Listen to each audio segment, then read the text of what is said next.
General Bajwa को extension आपकी party ने दी थी, तो अब नैब के चेयरमैन को एक्सटेंशन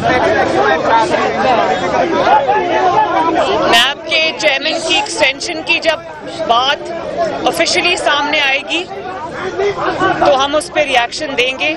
बाकी किसी एक्सटेंशन में मैं उस गुनाह में शामिल नहीं हूँ। जी, और कोई सवाल? नौशीन, आपने मुझे आवाज नहीं आ रही नौशीन। महंगाई अरूज पर है। Nausheen, I can't hear you. इस वक्त महंगाई काफी ज्यादा अरूज पर है, शुरू कर दिया है, लेकिन मुस्लिम लीग हमारे मसाइल पर कोई भी आवाज नहीं उठाई जा रही है और ना खामोशी के साथ बिल्कुल मुस्लिम लीग नून खामोश नहीं है। मुस्लिम लीग नून आवाज़ उठा रही है, लेकिन मैं ये समझती हूँ कि ऑपोजिशन को अवाम के जो मसाइल हैं इस वक्त उनको बहुत बदतरीन महंगाई का सामना है, उनको बदतरीन मसाइल का सामना है। तो मेरा ख्याल है कि ऑपोजिशन को अवाम के साथ खड़ा होना चाहिए, अवाम के साथ खड़ा हुआ नजर आना चाहिए और अवाम के दुख दर्द के लिए आवाज और जोर से उठानी चाहिए। जी, कोई और सवाल? मैडम, आपने अंदर कहा है कि जिस एक्सटेंशन में पहले मुस्लिम लीग को वोट दिया उस दे चुकी हैं जवाब। मैं इसका जवाब दे चुकी हूँ। और कोई सवाल आपने करना है? जी, सवाल करना है? जी, तो सवाल खत्म। मैडम क्रिकेट टीम में वो पाकिस्तान नहीं आ रही, तो हुकूमत आपने क्रिटिसाइज कर रही है कि आपने सवाल ही उठाया। आपको लगता है कि मेरा ख्याल है कि ना सिर्फ ये कि ये इस हुकूमत की ना पाकिस्तान की नाकामी नहीं है, ये इस हुकूमत की नाकामी है और इस हुकूमत का पुराना वतीरा जब से ये आई है इसको ये प्रॉब्लम है कि जब भी इनकी नाकामी की, इनकी नालायकी की, इनकी नाअहली की कोई निशानदेही करता है तो ये इल्ज़ाम उसी पर डालते हैं। बिल्कुल इसी तरह जिस तरह ईसीपी आजकल इनके धांधली के पोल खोल रही है तो ये ईसीपी के ऊपर चढ़ाई कर रहे हैं, तो इसी तरह बिल्कुल ये हर जगह पर नाकाम है, हर सफारती महाज पर ये नाकाम है। मेरा नहीं ख्याल कि इतनी तारीखी जिल्लत या रुसवाई किसी हुकूमत की किस्मत में आई है जब CNN जैसे चैनल पे बैठकर लोग ये कहना शुरू कर दें कि इस वजीर आज़म की हैसियत एक मेयर से ज़्यादा, इस्लामाबाद के मेयर से ज़्यादा नहीं है। मैं समझती हूँ कि इससे बड़ी नामोशी इस आदमी की वजह से जो वजीर आज़म की कुर्सी पर बैठा है पाकिस्तान के हिस्से में, ये जो शर्मिंदगी है ये कभी नहीं आई। मरियम, ये बताइएगा कि तोशिया खाना केस में हुकूमत ने इनकार कर दिया है जबकि आपके ऊपर इसी हवाले से केस बने हुए। देखें, पिछले 5, 6, 7 साल से कंटेनर्स के जरिए कंटेनर्स के ऊपर चढ़कर ये भाषण सुनते सुनते कौम के कान पक गए कि जो इमरान खान साहब के अपने फरमान थे कि जो अकाउंटेबिलिटी है वो वजीर आज़म से शुरू होती है और जो ताकतवर है उसको कानून के नीचे लाना है। कानून जो है वो छोटे लोगों के लिए है या कम ताकतवर लोगों के लिए है। और हजरत उमर की मिसालें दिया करते थे कि उनका एक कुर्ता था, उसके बारे में भी सवाल हुए और जब अपनी चोरी की बात आई तो आराम से ये कह दिया कि मैं हिसाब नहीं दूंगा। ये आपने किस तरह कह दिया? ये आपका जाती माल तो नहीं है, ना आपका खानदानी माल है, ये पाकिस्तान की अमानत है और इस बारे में ना सिर्फ आपसे सवाल होना चाहिए बल्कि आपको जवाबदेह होना पड़ेगा। आप ये नहीं कर सकते कि आप लोगों को चोर कहते कहते और उसी आड़ में आप अपनी चोरी छुपा कर निकल जाएं। ये अब नहीं होगा, आपको जवाब देना पड़ेगा, ये आपका जाती माल नहीं है।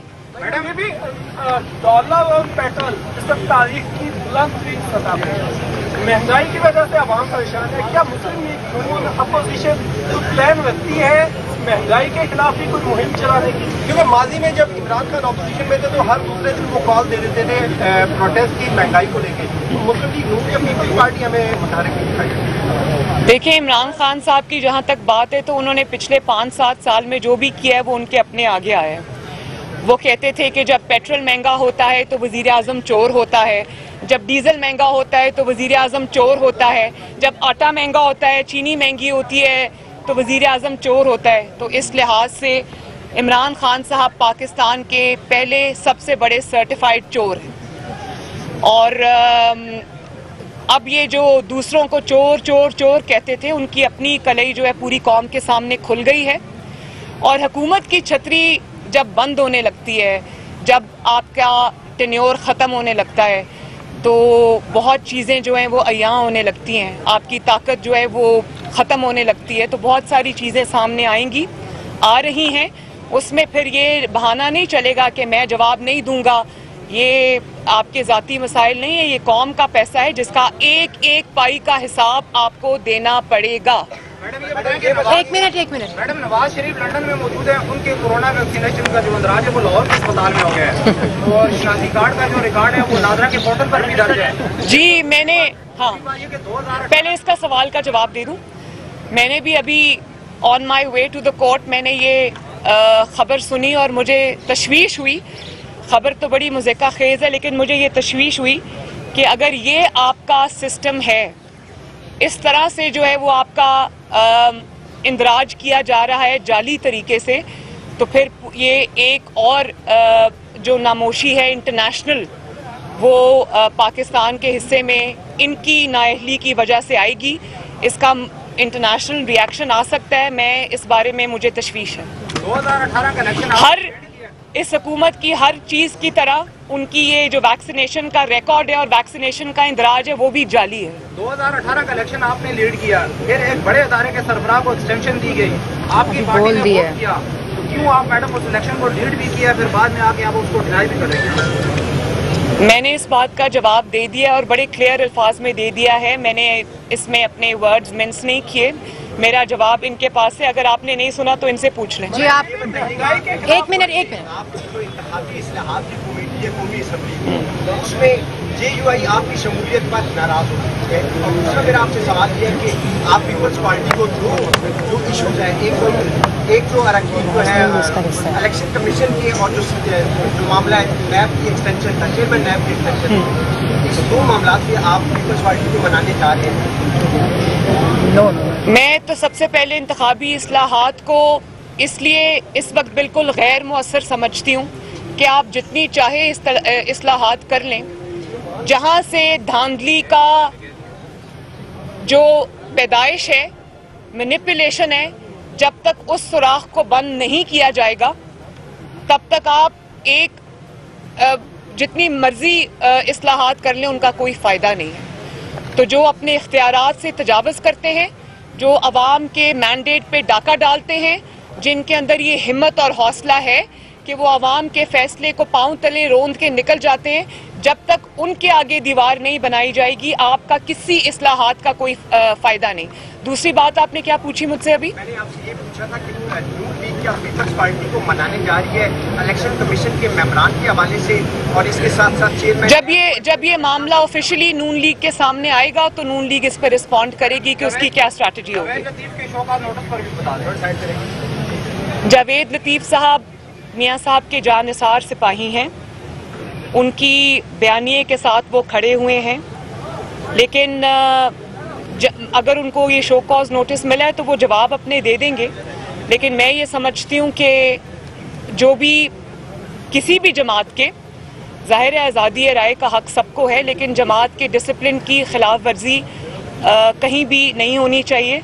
लेकिन मैं ये समझती हूँ कि जावेद लतीफ़ साहब एक नवाज शरीफ के सच्चे सिपाही हैं, उनके नैरेटिव के अलमबरदार हैं, लेकिन किसी भी तरह अगर कोई उनसे कोई ऐसी बात हो गई है जो डिसिप्लिन की खिलाफ वर्जी में आती है तो वो अभी अपना जवाब जमा करा देंगे, हम उसमें पढ़ लेंगे कि उसकी क्या वजूहात हैं। जी इलेक्शन कमीशन के ऊपर जो अभी हाल ही में उमरान जमात की तरफ से हमले हुए हैं और इलेक्शन कमीशन ने उसका नोटिस भी दिया है, अब मुश्तरका पार्लिमानी सेशन में अगर कोई ऐसी कानूनसाजी की जाती है जैसे EVM मशीन के ऊपर, तो इलेक्शन कमीशन पहले ही मुस्तरद कर चुका है, तो फिर नून लीग ऐसी सिचुएशन में कहाँ खड़ी होगी? मेरा ये ख्याल है कि ECP पे जो हमले हो रहे हैं ये उन लोगों की तरफ से हो रहे हैं जो नून लीग को दर्स दिया करते थे इदारों के एहतराम का। तो नून लीग ने तो इदारों का हमेशा एहतराम किया है और उसके एहतराम की सज़ा भी भुगती है। एक बदतरीन victimisation, political victimisation, personal victimisation, उसको बर्दाश्त करके फिर भी इदारों पर तनकीद से गुरेज किया है। चंद अफराद पे जो जिम्मेदार थे उनके नाम भी लिए हैं, उन पर तनकीद भी की है, लेकिन जब इदारे अफराद को इदारा समझना शुरू कर दें तो वहाँ से डाउनफॉल शुरू हो जाती है। लेकिन ये जो ECP पर अटैक्स हैं, ये ECP पर अटैक्स नहीं हैं, ये अपनी चोरी खुलने का, चोरी कौम के सामने आ जाने का खौफ है जो वो ये बात कर रहे हैं। और देखें आप कितनी खतरनाक बात उन्होंने की। उन्होंने ये कहा कि जो ECP के अरकान हैं वो ECP के चेयरमैन के खिलाफ नोटिस लें। आप समझ सकते हैं कि नून लीग कभी ये कह सकती है कि किसी इदारे के जो अरकान हैं वो इदारे के चेयरमैन या इदारे के सरबराह के खिलाफ नोटिस लें। आप इदारों के, इसको कहते हैं इदारों पे हमला आवर होना। और ये, मुझे इसमें कोई एम्बिग्विटी नहीं है, कोई दो राय नहीं है कि ये अपनी चोरी सामने आने के डर से ये हो रहा है।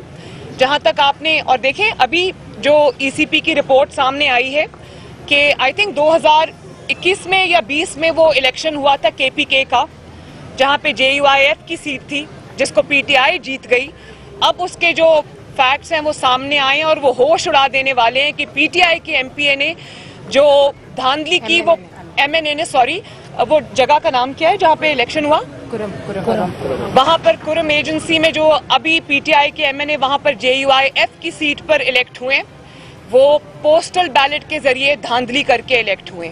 इसी तरह सुनने में आ रहा है कि जो डस्का में हुआ, जो जिस तरह ECP के अरकान को अगवा करके ले जाया गया, उनको हब्से बेजान में किसी फैक्ट्री में या किसी जगह पर रखा गया, उसके पीछे क्या मुहर्रिकात थे, क्या डिटेल्स थी, अब वो सुना है मैंने कि ECP सामने लाने वाली है। तो ये जो ECP पर अटैक है, ये अपनी चोरी खुल जाने का खौफ है जो कौम के सामने आ रहा है।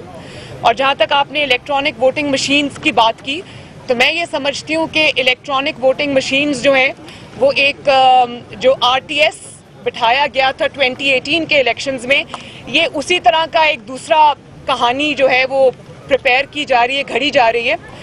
तो मैं ये बता दूं कि जो इंसान अपनी परफॉर्मेंस पे तकिया नहीं कर सकता, जो इंसान अपना हर महाज पे बुरी तरह नाकाम है, बुरी तरह फेल हो चुका है, चाहे वो महंगाई हो, इकोनॉमी हो, फॉरेन रिलेशंस हो, खारजा पॉलिसी हो, और आपकी जो लॉ एंड ऑर्डर सिचुएशन हो, दहशतगर्दी ने फिर सर उठा लिया, लोड शेडिंग ने फिर सर उठा लिया, तो ऐसे में फिर वो बेचारी हुकूमत इलेक्ट्रॉनिक वोटिंग मशीन्स पे तकिया नहीं करेगी तो क्या अवाम के मैदान में जाएगी? ये भले इलेक्ट्रॉनिक वोटिंग मशीन्स की वो कोशिश कर लें, कुछ भी कर लें, ये मेरी प्रेडिक्शन है आज यहाँ खड़े होकर कौम के सामने कि इंशाअल्लाह ताला अगले इलेक्शन जब भी आएंगे, इनको ना टिकट लेने वाले मिलेंगे, और अगर किसी ने टिकट ले भी लिया तो इनके वो लोग जो टिकट लेकर मैदान में उतरेंगे, उनको अवामी गैज़ो गज़ब का सामना करना पड़ेगा। वहाँ इलेक्ट्रॉनिक वोटिंग मशीन्स क्या कर लेंगी भाई?